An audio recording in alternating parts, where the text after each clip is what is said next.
안녕하십니까. CTF 웹사이트를 주제로 한 캡스톤 프로젝트 발표를 시작하겠습니다. 목차입니다. 목차는 개요, 개발 환경, 분석 설계 정의, 구현 산출물, 참고 자료로 마무리하도록 하겠습니다. 개요입니다. 저희가 1학기 때 주제로 했던 강의 평가 사이트 및 공격할 수 있는 사이트 게시판을 만들어 보았습니다. 현재 보는 것과 같이 로그인 아이디 부분에 SQL 인젝션 공격을 하면은 로그인이 되는 것을 확인할 수 있습니다. 이런 식으로 웹에 대한 공부를 하고 그런 공격 기법을 다른 데서 사용할 수 없기 때문에 저희가 이런 개인 사이트를 만들어 가지고 도움이 되게끔 만들어 줄 의도로 제작을 하였습니다. 이렇게 보시는 것과 같이 XSS 구문도 삽입이 되도록 XSS 말고 CSRF, SQL, 파일 업로드, 다운로드 등 여러 가지 기법을 다 사용할 수 있도록 만들어 보았던 프로젝트였습니다. 하지만 이런 프로젝트를 하기 위해서 기본적인 지식이 필요합니다. 그리고 혼자 공부하기에 조금 버겁다라는 느낌을 받을 수 있기 때문에 저희는 이번 프로젝트를 워게임과 같은 형태로 이제 CTF 유형을 가져와 가지고 저희가 공부하는데 학습하는데 도움이 되고자 이 프로젝트를 만들게 되었습니다.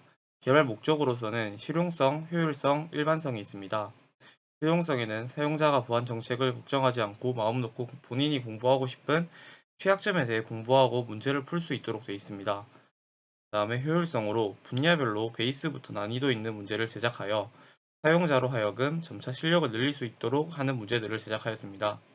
마지막으로 취약점 진단이 목표가 아닌 일반 사용자도 들려서 마음껏 강의 평가 기능 및 게시판 기능을 사용할 수 있도록 만들어 보았습니다. 궁극적인 목표입니다. 웹 보안에 처음 입문하는 학생들의 진입 장벽을 낮추고 퀴즈를 풀었을 때 점수와 랭크를 표시해주면서 접근성을 높여 웹 보안에 대해 공부하는 데 있어 도움을 주고자 하였습니다.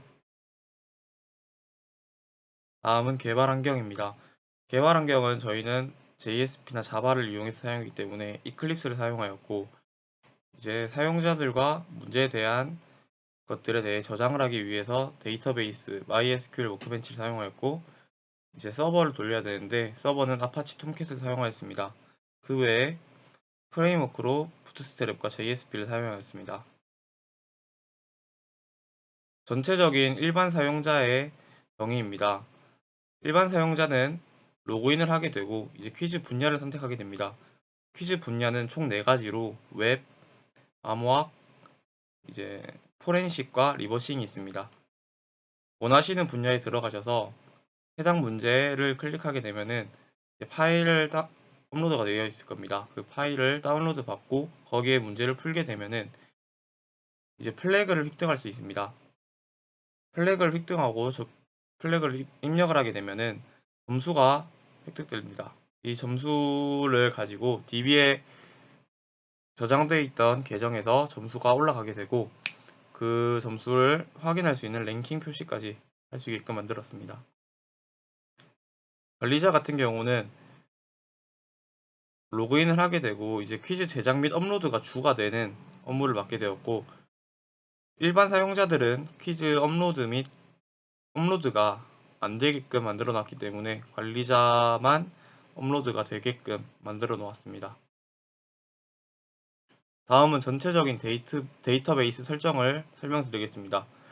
DB명은 BBS로 맞춰두었고 이제 유저와 BBS, 이벨루에이션, 라이키 부분은 1학기 때 있었던 부분입니다. 하지만 유저 부분에 있어서 이제 사용자 레벨과 이제 랭크 표시에 대한 부분이 추가가 되었고 이제 퀴즈에 관한 부분이 CTF 사이트에서 메인이 되는 부분입니다. 문제 번호와 제목, 내용, ID 혹은 중복 여부, 원본, 플래그 점수 그리고 존재 여부까지 들어가 있는 테이블이고 솔브 같은 경우는 이제 이 문제를 풀었을 경우 중복으로 풀었을 때 점수가 올라가지 않도록 만들어주는 테이블이었습니다.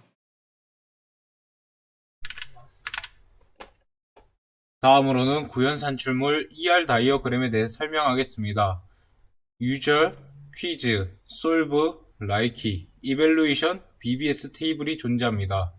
그 중에서도 라이키, 이벨루이션, BBS는 1학기에 강의평가 및 게시판 사이트 제작에 사용했던 테이블이기에 추가적인 설명 없이 진행하겠습니다. 유저 테이블 같은 경우 1학기에 사용은 하였지만 이번 CTF 사이트 제작에 있어 랭킹 시스템을 사용하기 위해 레벨을 추가한 모습을 볼 수 있습니다. 다음으로 퀴즈 테이블은 문제를 제작하고 유저가 해당 문제를 풀었을 때 점수를 주기 위한 테이블입니다. 마지막으로 솔브 테이블은 해당 유저가 같은 문제를 2회 이상 풀었을 때 점수 획득을 중복으로 얻지 못하도록 하기 위해 만든 테이블입니다. 다음으로는 유저 클래스 다이어그램을 설명하도록 하겠습니다. 먼저 유저 DAO 부분은 웹이라는 함수가 보이실 텐데 1학기에 사용한 SQL 인젝션이 가능한 사이트를 만들기 위해 사용한 함수를 이번 학기에는 웹 CTF 사이트에 사용하기 위해 바꾼 것이며 레벨, get list, next page, get next는 워게임 사이트의 랭킹 페이지를 작업하기 위해 쓰인 함수입니다. 유저에서 다이어그램에서 보이지 않던 랭크가 현재 보이는데 이것은 SQL 구문 랭크를 사용하여 순위를 표시하기 위해 사용한 것입니다. 그 다음으로는 퀴즈 클래스 다이어그램입니다.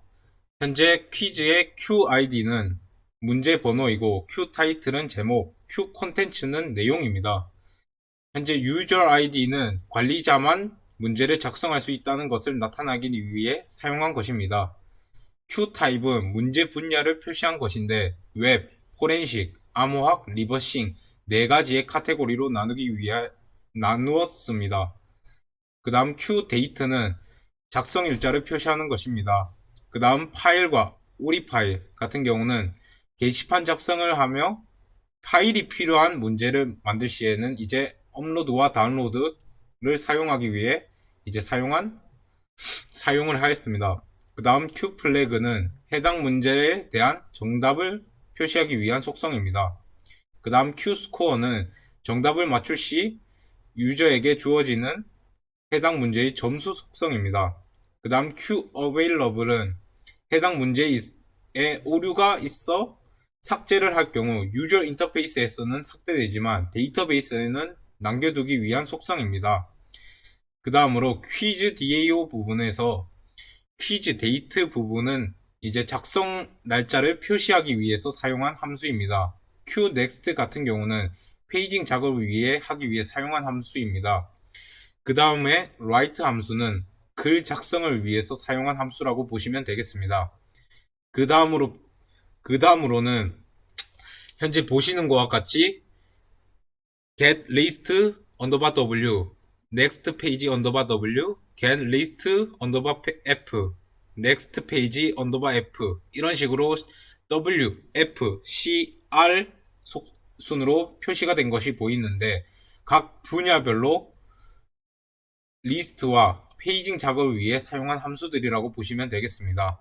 그 다음 get 퀴즈가 보이실 텐데 get 퀴즈 같은 경우는 유저 인터페이스에서 문제를 보기 위한 함수라고 생각하시면 되겠습니다. 그 다음에 업데이트는 문제에서 오류가 발생하여 수정할 때 사용하기 위한 함수라고 보시면 되겠습니다. 그 다음에 딜리트는 해당 문제를 인터페이스 상에서는 없어지지만 데이터베이스에는 남기기 위한 함수라고 생각하시면 되겠습니다. 마지막으로 솔브 클래스 다이어그램에 대해 설명하겠습니다. 문제를 푼 계정을 저장하기 위해 유저 아이디와 푼 문제의 번호를 저장하기 위해 pNumber라는 것을 사용하였습니다. 예를 들어 테스트라는 계정이 1번과 3번 문제를 풀었을 경우 2개의 칼럼이 저장이 될 것입니다. 그리고 solve DAO에서 input 함수의 같은 경우는 테스트 계정이 1번 문제를 풀었을 때 테스트와 QID 1이 한 개의 칼럼으로 저장이 될 것입니다. 그리고 체크 함수 같은 경우는 테스트 계정이 1번 문제를 한 번 더 풀었을 때 점수를 중복으로 들어가는 것을 방지하기 위해 사용한 함수라고 보시면 되겠습니다.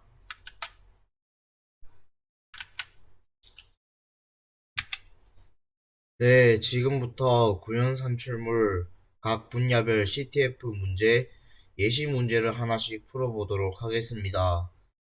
웹 분야에서 CTF 문제입니다. 해당 문제 같은 경우는 개발자 도구의 평문 노출 취약점을 기반으로 한 CTF 문제입니다. 지금 문제를 보시면은 find flag라는 제목으로 하여 아이디와 비밀번호, 조인 버튼이 있는데요. 지금 이 문제를 바로 풀 수는 없고, 이 문제를 풀기 위해서는 먼저 F12를 눌러서 개발자 도구에 들어가야 합니다.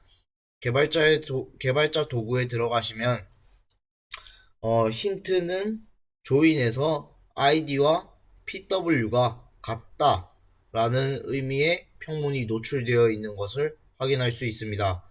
이를 토대로 문제에 있는 id와 비밀번호에 똑같이 1이라는 숫자를 입력하고 조인 버튼을 눌러 왔습니다. 그렇게 했을 때 플래그가 노출되었음을 확인할 수 있었습니다. 지금 이제 플래그가 노출됐는데, 지금 해당 플래그 같은 경우는 실제로 저희가 사용하고 있는 사이트에 있는 문제이기 때문에 플래그는 블럭 처리를 해 두었습니다.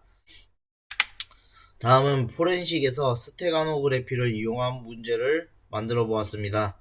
지금 보시는 사진은 별 이렇게 일반 JPG랑 차이가 없는 JPG 확장자를 가지고 있는 사진입니다. 겉보기에는 별로 아무런 의미가 없는 사진 같지만, 이런 사진을 HXD 텍사 에디터 프로그램에 넣게 되면은 JPG 파일이기 때문에 파일의 헤더 시그니처가 FFD8인 것과 푸터 시그니처가 FFD9인 것을 알고 있으면 검색 기능을 통해서 FFD9를 찾도록 합니다. FFD9를 찾으면 이제 FFD9가 분명히 파일 푸터 시그니처임에도 불구하고 그 뒤에 플래그는 블라블라블라 라는 내용의 이제 플래그가 나오는 것을 확인할 수 있습니다. 마찬가지로 블럭 처리해 두었습니다. 다음은 암호학 문제입니다. 지금 암호학에서 시저 암호 형식의 문제를 풀어보도록 할 건데요. 문제를 풀기 전에 먼저 내용에 보시면 힌트가 나와 있습니다. include, wise, you, open, year, and month라고 되어 있는데요. 이제 시저 암호인 것은 알 수는 없지만, 문제를 풀기 위해서는 wise, you가 오픈하게 된 연과 월을 합해야 한다는 것을 알 수 있습니다. 그리고 이제 해당 문제를 열었을 때 암호문을 볼 수 있습니다. 암호문을 보면은 이제 영어로 적혀져 있는데요. 영어로 보시면 1973과 숫자 20, 그리고 그 앞에 MXQH라는 단어가 있는 것을 알 수 있습니다. 보통 영어로 썼을 때 연, 월, 일을 표시할 때 월, 일 표시하고 연을 표시합니다.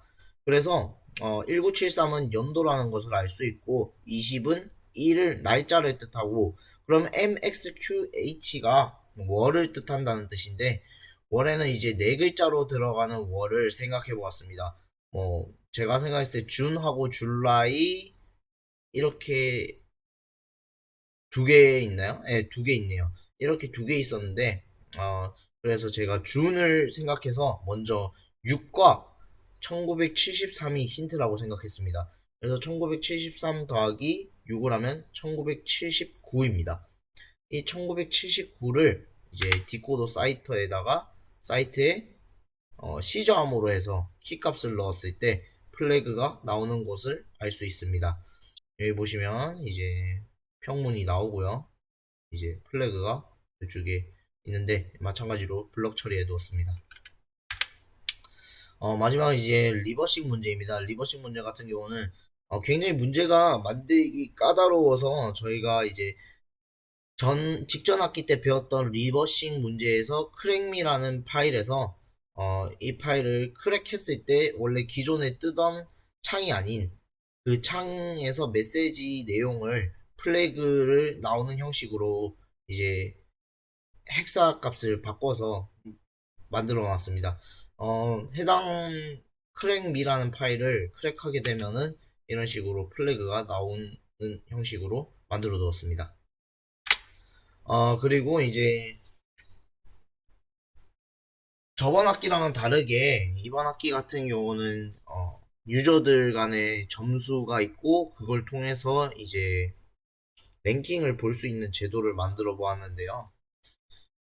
들어가는 본인의 랭킹을 볼 수 있는 방법은 여기 보시면은 상단 메뉴바에서 워게임을 클릭하신 뒤에 이렇게 워게임을 클릭하시면 이런 페이지가 나옵니다.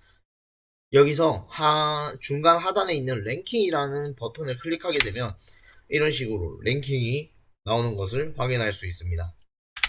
그리고 이제 참고 자료를 알려드릴 건데 보시면은 총 3개의 사이트를 저희는 참고했습니다. 핵CTF 사이트와 써니나타스, 드림핵 사이트를 참고했고요. 각각의 장단점이 있는데 핵CTF 같은 경우는 이제 문제가 좀 다양하게 본인이 연습할 수 있고 그 다음에 난이도도 그렇게 높지 않다는 점을 참고하시면 될 것 같습니다. 써니나타스 같은 경우는 해당 문제에 대해서 조금 난이도가 있지만 게시판이나 메신저를 통해서 다른 유저들과 해당 문제에 대해서 공유를 하고 풀이에 대해서 의논할 수 있는 시스템이 있어서 좋은 것 같습니다. 드림핵 같은 경우는 로그인을 하고 이제 문제를 풀기 이전에 예를 들어서 웹 취약점 분석에 관한 CTF를 풀기 위해서는 기본적으로 수강을 해야 하는 강의가 있기 때문에 아주 기본적으로 처음부터 시작하는 뉴비들 입장에서는 참고하시기 좋은 사이트인 것 같습니다. 이상으로 이번 웹 CTF 사이트 제작 프로젝트를 발표를 마치도록 하겠습니다. 감사합니다.